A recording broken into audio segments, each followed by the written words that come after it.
സ്നേഹിതൻ എല്ലാ കാലത്തും സ്നേഹിക്കുന്നു, അനർത്ഥകാലത്ത് അവൻ സഹോദരനായിത്തീരുന്നു. സദൃശവാക്യങ്ങൾ 17:17. ജീവിതം മുന്നോട്ട് നയിക്കുന്നതിന് സൗഹൃദം എല്ലായ്പ്പോഴും ഒരു വലിയ പ്രേരണാശക്തിയാണ്. പ്രതിസന്ധികളിൽ താങ്ങാകാൻ ഒരാളുണ്ടെന്ന ബോധ്യം ജീവിതത്തിന് ആനന്ദം പ്രദാനം ചെയ്യുന്നതാണ്. കലുഷിതമായ ജീവിതത്തിൽ ഒരു വലിയ സാന്ത്വനമാണ്. ഈ സൗഹൃദം വ്യക്തികൾ തമ്മിൽ മാത്രമല്ല, അയൽക്കാർ തമ്മിലും സമൂഹങ്ങൾ തമ്മിലും രാഷ്ട്രങ്ങൾ തമ്മിലും കെട്ടുപണി ചെയ്യുവാൻ കഴിഞ്ഞാൽ കലഹങ്ങളും യുദ്ധങ്ങളും ഇല്ലാതെയാകും.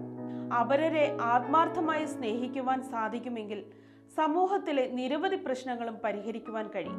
നിഷ്കളങ്കമായ സ്നേഹമാണ് യഥാർത്ഥ സൗഹൃദത്തിന്റെ അടിസ്ഥാനം. കാര്യസാധ്യതനായി സൗഹൃദം ഭാവിക്കുന്നവർ വഞ്ചകരാണ്. എന്നാൽ ആത്മാർത്ഥ സ്നേഹം സമൂഹത്തിന് കരുത്തും ഉന്മേഷവും പകരുന്നതാണ്. എല്ലാവരുമായി സൗഹൃദം പുലർത്തുവാനും സമൂഹത്തിൽ സമാധാനം നിലനിർത്തുവാനും നമുക്ക് സമർപ്പിതരാകാം. ദൈവം നമ്മെ അനുഗ്രഹിക്കട്ടെ.